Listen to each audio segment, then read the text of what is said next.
क्या आपने कभी सोचा है कि दुनिया की सबसे मशहूर कहानियों में से एक, जिसे हम बचपन की नैतिक कथा समझकर भूल जाते हैं, असल में मानव स्वभाव की सबसे बड़ी सच्चाई खोल देती है।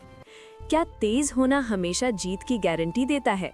और क्या धीमापन वास्तव में कमजोरी है या छिपी हुई ताकत?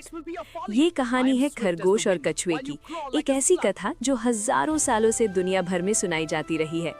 इतिहासकार मानते हैं कि इसका सबसे प्राचीन लिखित रूप यूनानी कथाकार ईसॉप की दंत कथाओं में मिलता है, जिन्हें सदियों तक मौखिक परंपरा से आगे बढ़ाया गया। लेकिन सवाल ये है, इतनी साधारण सी दिखने वाली कहानी आज भी जिंदा क्यों है? कहानी शुरू होती है एक तेज, आत्मविश्वास से भरे खरगोश से, जिसे अपनी रफ्तार पर घमंड है। वहीं दूसरी ओर है कछुआ, धीमा, शांत और धैर्यवान। जब दोनों के बीच दौड़ की चुनौती होती है तो ये सिर्फ गति की नहीं बल्कि मानसिकता की परीक्षा बन जाती है। खरगोश अपनी क्षमता पर इतना भरोसा करता है कि बीच रास्ते आराम कर लेता है। यही वो पल है जहां कहानी मोड़ लेती है, क्योंकि असली हार अक्सर तब शुरू होती है जब हम खुद को अजेय मान लेते हैं।